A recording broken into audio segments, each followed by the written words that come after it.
Hello everybody and welcome back to the Rovers recap, a bite-sized edition today as I am a bit tired this week, so I'm not going to do the full Monty, but I will indeed discuss the Daisy, Daniel, Bethany kit, love, square, quadrangle, any name you want to give it under the sun, as we did get a glimpse of a really good, exciting part of this development, because Daisy was still hell-bent on...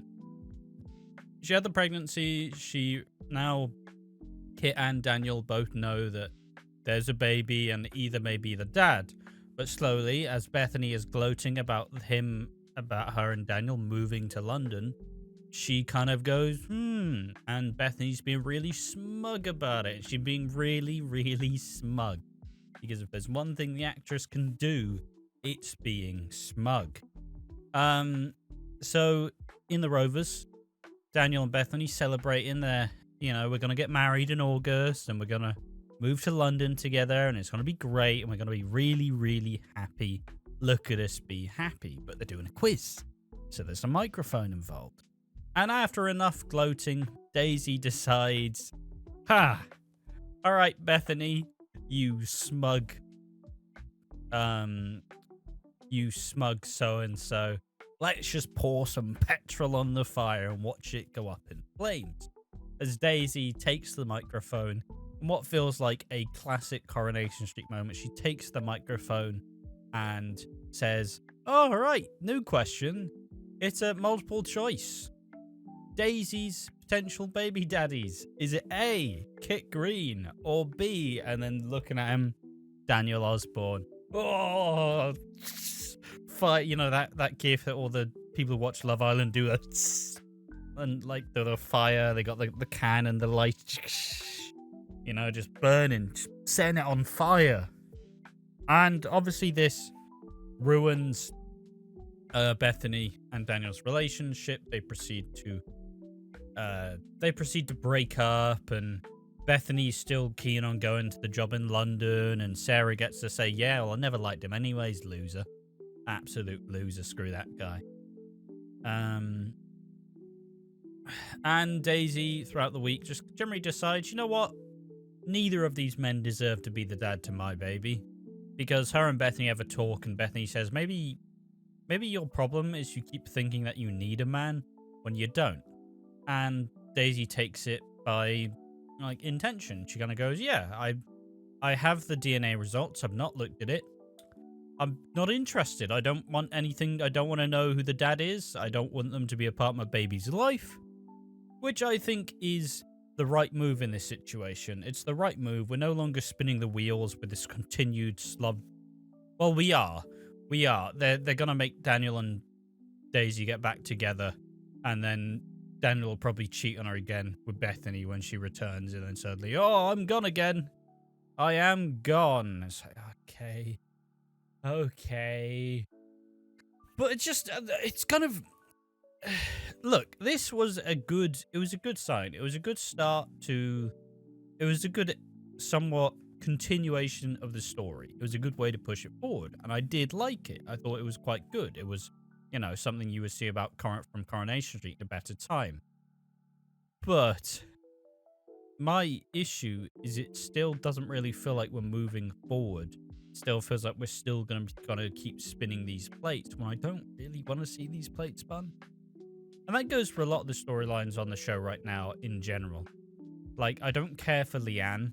Perhaps Leanne's character's been degraded, but I was there during the COVID times where we had to deal with Leanne yelling at every single person every episode without fail about Oliver's condition, which, yes, was tragic, but still, she would yell at everybody every episode, and the episodes were shortened, so we had 3 episodes a week, and it's like, oh, she's still yelling at people again.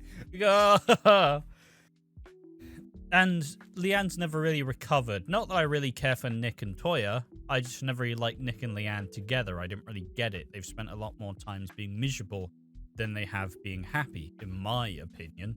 So I've never really understood their relationship. I've missed a lot of the early days, admittedly. I've not watched much of early Nick and Leanne, but at the end of the day, it's just not really a couple I like to watch. So I welcome Nick and Toya, even if I don't really think that Ben Price is very good at all. I don't really like Sam.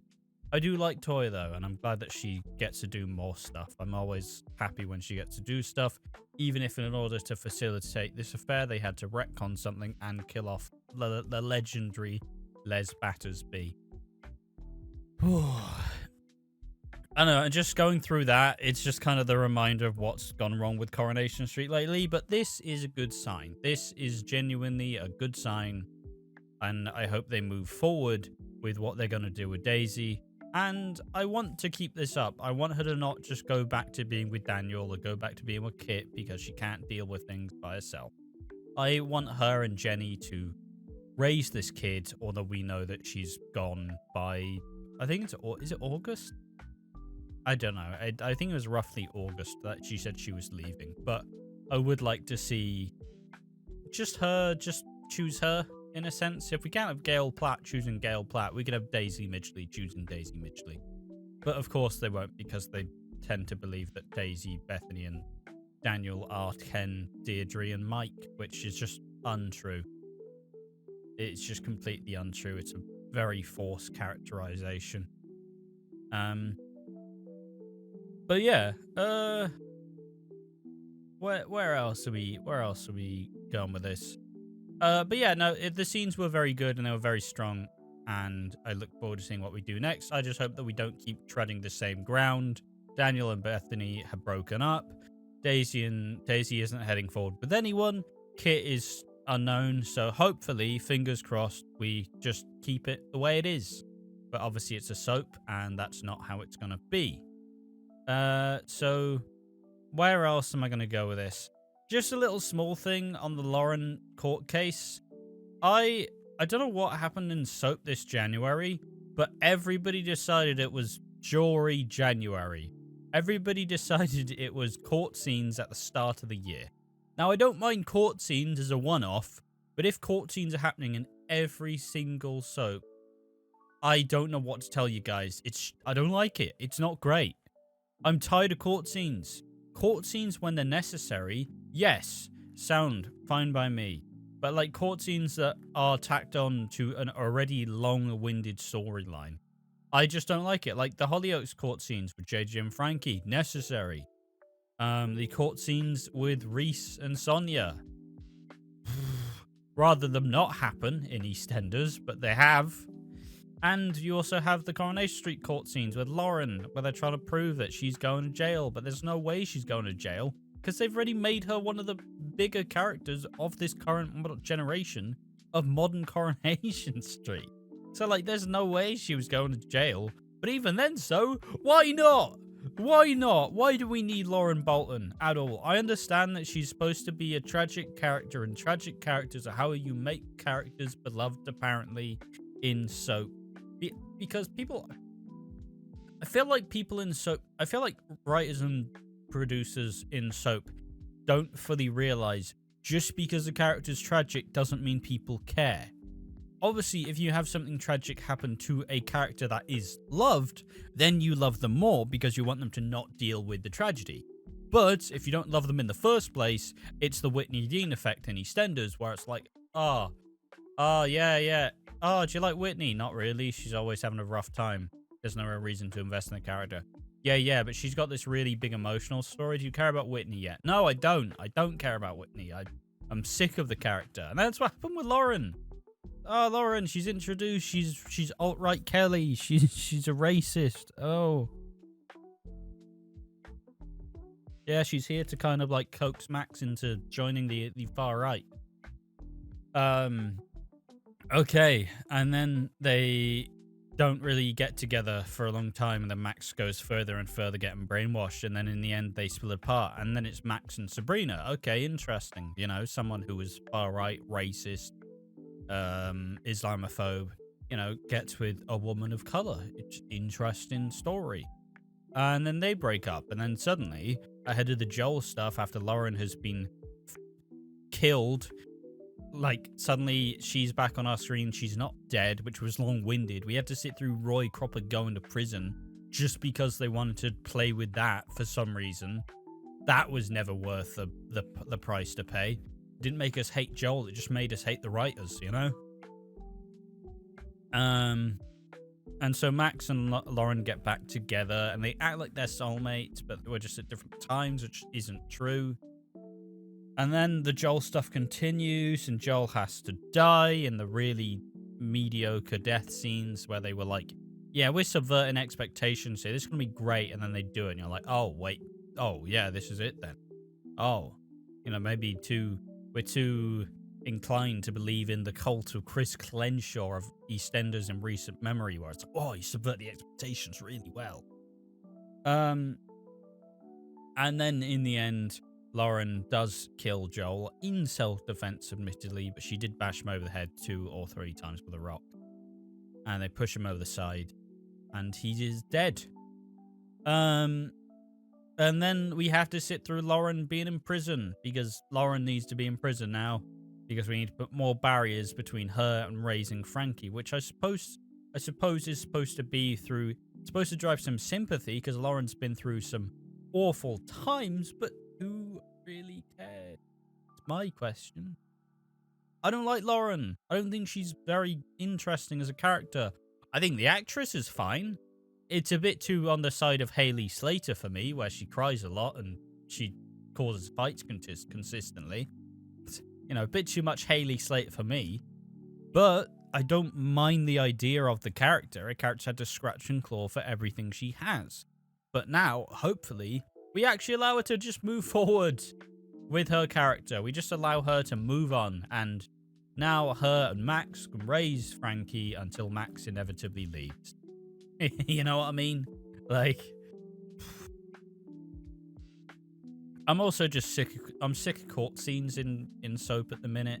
There's been so many over the last couple of months. There was the Tom King trial in Emmerdale, the JJ trial in Hollyoaks, the Reese and Sonia trial in EastEnders. You had the Lauren trial, which admittedly didn't happen, but we were still in this phase of like waiting for the trial to happen to Lauren for a while. Like, I'm just sick of them right now, and I really hope it's like WHODUNNITS. Can WHODUNNITS have a break now? We've done a lot of WHODUNNITS recently, a recent time, and none of them have actually stuck the landing as a result. Like, none of them have. It's not been worth it. The juice has not been worth the squeeze. A WHODUNNIT is great in the instance, but you either make it wrap up really quickly and make it like a really big car crash, constant bam, bam, bam, new information, who killed them, etc., etc. But then the problem is that not really many of these shows have stuck the landing with the WHODUNNITs. It's never really been like a, whoa, it was them. It's like, oh, it was them. And now we have to see the aftermath trundle along very slowly. It's just not something I necessarily want to see at this point in time. It's just not really anything I'm sick of them, and I think we need a nice little break from WHODUNNITs. But then again, we also have Who Attacked Cindy in EastEnders. That's the second WHODUNNIT in Chris Clenshaw's time on the show, and the aftermath of the first WHODUNNIT hasn't really been great.